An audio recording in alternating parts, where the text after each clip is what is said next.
Yo, what's up? Welcome inside the opening line, part of the Elite Fantasy Sports Network. Corey Parson, the fantasy executive. My main man, Benny Ricciardi. Benny R. When we left off yesterday, I was getting ready to hop on that 160 and head out to your direction to the FanDuel Sportsbook. Here goes the proof of me making that trip. Benny, this is a stack of losers. I was going to say, that's not a good thing if you got those tickets and you're just holding them in your hand and you're not going back today. Yeah, yesterday was not a great day gambling for me. I'm not going to lie. I mean, when we have good days, we let everybody know. When we have bad days, I'll let you know. Got to keep it 100. Yeah, started off with that Florida State that we were on. Didn't cover the 7.5 there. They looked like crap in the first. I knew they weren't going to cover in the first half, too. I was trying to figure out a way to hedge myself out of it. I was like, yo, let them just make one run. Let them make one nice run where I could get a good number on the other side, but never happened throughout that game. So started off with a loss is never good. Got a little bit better. Yeah, got a little bit better later on with Tennessee. Tennessee pissed me off, though, because I started betting Tennessee when they went down big. So I got them at +4. And then I took them again at +5. I took them at +7. And then I went big at +10. So the good thing is I won some money on the +10 to +7. That overtime game, though, if that last three, if it would have went in, they lose by 1, I win all those bets. Nice. If it would have missed and they won by 2, I win all those bets.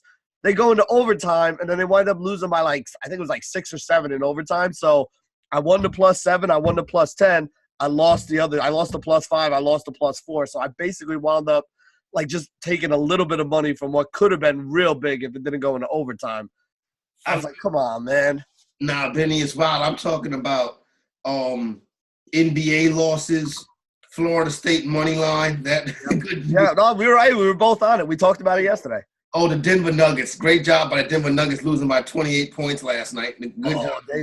They weren't even in. Baseball wasn't bad, though. I had the Yankees and I had the Phillies, so baseball wasn't bad. I got those two. Yeah, I had Bryce Harper to hit a home run. Yeah, you know which one killed me in baseball yesterday? I went all of our baseball guys loved Toronto against Detroit. Yeah.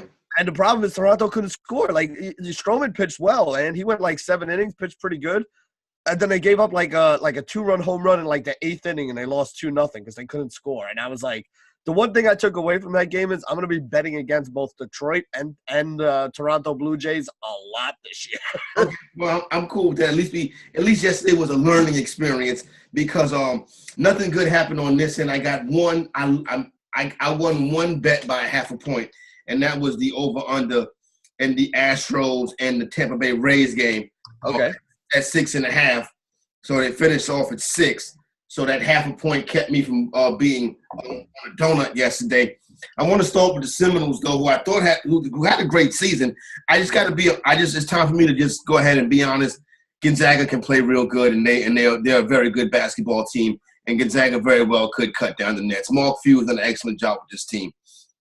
So here was my thing about that game, and I tweeted it out at halftime yesterday. Florida State made a mistake in the first half of that game because they wanted to get into a jump shooting contest with Gonzaga. You can't beat Gonzaga. You can't if Florida State wanted to win that game, they needed to make it up tempo. They needed to pound it inside to their big guys and get some work there. They needed to get up and down the floor, let Terrence Mann in the open court kind of do his thing. They decided to play a half-court game of jump shooting against Gonzaga. That's not going to work for you. When you have a team that shoots a lot better than you do, you don't want to play their game. You want to make them play your game. You want to make them defend. You want to make them get up and down. If they're going to run up the court and take a lot of shots and take a lot of long shots, you need to get those long rebounds and push it down the other end and make them get back and play some defense. Florida State fell into the trap of saying that we're going to try to beat Gonzaga at what Gonzaga does best. And that's, as a coach, what you want to do is you want to get the tempo of the game into your favor, whatever your favor is, whatever your team strength is. And that's what Gonzaga was able to do in that first half yesterday. They basically made it a jump shooting contest. And if you're going to get into a jump shooting contest with Gonzaga, you're going to lose. They're going to win that contest. I thought the 2 quick fouls on Kumaji, I think that really threw off the Leonard Hamilton's rotation. Listen, the Florida State team did come out in the second half, played defense. They were tough down the stretch. They cut the lead. But at some point, Florida State's lack of offensive firepower was going to catch up with them, and it did last night. Yeah, and that's what I'm saying. You go down, 15 points in the first half? They were down 17 points in the first half. They played the second half the way they should have played the whole game. And if you would have done that, now we're talking about like a 4 or 5 point game, maybe even you having a lead at some point rather than you having to work your ass off to come back down from 17. And I mean, we talked about this the other day. You have to spend so much energy coming back when you're down double-digit points that you don't have anything left at the end. We saw it in the Florida State game, and then we saw it when you flipped the channel after that game was over and you put on the Tennessee game because it was the same thing. Tennessee was getting their ass kicked in the first half by Purdue. The second half, they started coming back, but it took them so much energy to come back that when that game went into overtime, they were spent. They were flat. They stopped making shots. They weren't getting the hustle plays that they had. And that really wound up being a difference between them going home and them moving on. Yeah, knowing that I lose 2 Final Four teams last night, Benny, with Tennessee and Florida State exiting. So my bracket, I might as well stop checking in on that now. It's not, you know what's crazy about my bracket? Like, I was doing good and was still at the bottom half. But on this joint that I was in, these motherfuckers are smart. Because those people were like big wins. And I'm like, why am I so low? I'm doing good. But these cats was nailing a lot of games. But there's no way I can compete with them now. Obviously, losing 2 Final Four teams as we head towards the Elite Eight. Going to be interesting to see how it plays out. Tennessee came out flat, like you said. Yep. Is Purdue underrated or was Tennessee? I don't think Tennessee was overrated. I mean, listen, the kid Carson Edwards for Purdue played awesome in the first half yesterday. He was injured for a little while, so I think that's why people kind of slept on them. I mean, he was the Big Ten leading scorer, so it's not like he's just some random guy that they had on their team that they lost. I mean, they lost basically their best player. The thing that really got me yesterday about that game, though, you play that game 10 more times, I'm going to say Tennessee wins 8 out of the 10. No doubt. Ryan Klein is not going to shoot 7 or 10 from 3. Yeah, he was on fire. And honestly, he wasn't hitting easy ones. I mean, he was hitting them. He hit the one was like a between the legs step back where he stepped behind the 3 and knocked it down at the end of the game. Like that was ice water in his veins. And then either the next play or the play right before, he hit one from the top of the key, like 3 feet behind the line. I mean, he was in the zone yesterday. He was hitting all those shots, and Tennessee did not do a very good job of covering him.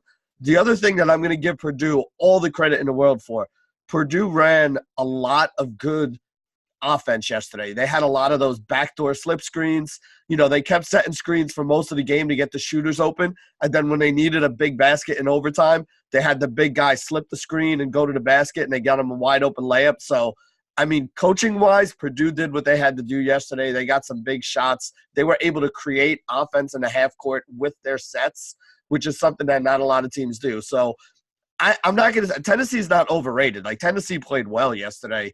For most of the game. I'm going to say the beginning of the game they kind of sucked, but the second half they really showed you, what kind of team they were. But I think the credit we have to give goes to Purdue. Purdue played a hell of a game yesterday. Purdue won that game. Tennessee didn't lose. No, I agree with you. I thought Purdue came out and looked pretty strong in this tournament. They rolled Villanova. They were rolling Tennessee. Now they get the upcoming matchup versus UVA for a trip to the Final Four. That's going to be a good one. That's going to be interesting. UVA gets a W last night. Before we move on to Michigan and Texas Tech, what do you think about the foul call late in the game on the 3? My thing is, I don't think it was a bad call. It was one that some refs might have let go, other refs would have called, but there was contact. And you know what? At the end of a game when something like that, I mean, listen, there's 1 second left. You have the guy in the corner. You put both hands up. He's a great player. If he hits that shot, he hits that shot. But fouling him is the dumbest thing in the world you could have done. Like, basically, at that point in time, all you needed to do was keep your hands up in his face. It wasn't an easy shot for him to make. It wasn't a high percentage shot. If he knocks it down, you know what? Does it suck? Yeah, you tip your cap to him. You say, yo, great shot. You're a hell of a player, hell of a team. Great game. We wound up losing. But to foul a guy and put him on the line right there is just stupid because you stopped the clock. You gave him a chance to win the game. Luckily, he missed the first one because he's usually a pretty good free throw shooter. He knocks all 3 of those down. They would have won that game right there. Luckily, he missed the first one. Yeah. It would have been a lot better for my tickets. But that's what I'm saying. Like, at 1.8 seconds, a guy, like, going full speed to the corner, taking a jump shot, like, that's a shot that you got to live with. You got to just put both hands up, make him shoot it over you. and, don't put them on the line and give them a chance to win. I mean, that shot going in was probably about a 30% chance that it would have made that shot. Putting him on the free throw line when he's a 70-something% free throw shooter, that game wasn't going to work out well. The percentage play was to just keep your damn hands up and not foul him in that situation. Purdue gets the big win. They move on. They advance. Benny, Texas Tech, and Michigan. I really didn't have no lean on this one yesterday. Like I said, I've seen Michigan play good. I've seen Michigan play bad. Yesterday, Michigan played bad. It was a sloppy game, but Texas Tech played their style of basketball. Texas Tech moving on now, getting ready to take on the winner of Texas Tech move on to get ready to take on Gonzaga. Yeah, I mean, I got to be honest. Like, I didn't bet on this one at all. I watched it, but I didn't have. It was the one game of the NCAA thing that I didn't have any. The one game of the Sweet 16 last night, I didn't have any action on because I didn't really have a lean either way. I wasn't a big fan of Michigan, which is why I didn't have a lean and I didn't bet them. I liked Texas Tech team, but I didn't know how they'd play against them. They came out and they played really, really well. So they smoked. They got a tough matchup going up next time against Gonzaga. Again, I got Gonzaga as one of the teams going to the winning the championship on one of my big brackets. So, I'm happy that they're still alive. I think they're going to beat Texas Tech, so I'm good with that. Yeah, no doubt. So you're in better shape than I am. My brackets are dead. It died yesterday. Yesterday was rest in peace the college basketball day. We're just going to be riding a couple of games through the rest of the way. UVA, not impressive again, but they continue to get the job done. So definitely, if you guys want to bet on these games, you want to head on over to GuruElite.com, the betting site that's a part of the Elite Fantasy Network. You want to head on over there, sign up. Those guys are killing it over there, betting on baseball right now. You got the NCAA, NBA, and, of course, for all you DFS players, EliteFantasy.com is where you get ready for your 2019 MLB DFS. And I'm telling you, playoff DFS basketball is also going to be a ton of fun. My main man, Benny, got that covered over at EliteFantasy.com.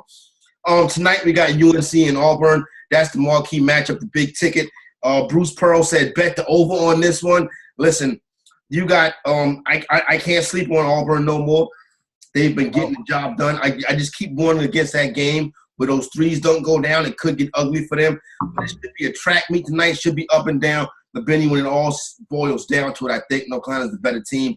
And I actually would bet them to cover the number. Yeah, I actually like North Carolina to cover as well. I played them to cover straight up, and then I also played them in a teaser with Duke, which we'll talk about later because that drops it down to like 1.5 on them and drops Duke down to 3. So I thought that was a pretty good bet too. So that was my big bet tonight is the Carolina Duke teaser, but I did also put a little bit on them straight with the points at -5.5. No doubt. So should be a good one tonight as they get ready to see who advances to take on the winner of the next game, which would be Kentucky and Houston. I'm leaning the Wildcats on this one on the money line. I think it's going to be a close game. I think it's going to come down to the final few possessions. Houston's a very good 30-plus win team coming out to AAC.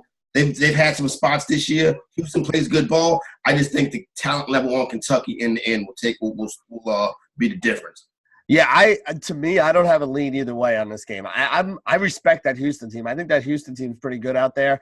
And at the beginning of this tournament, I was not high on Kentucky. So I feel pretty good about Houston, and I never felt good about Kentucky in this tournament.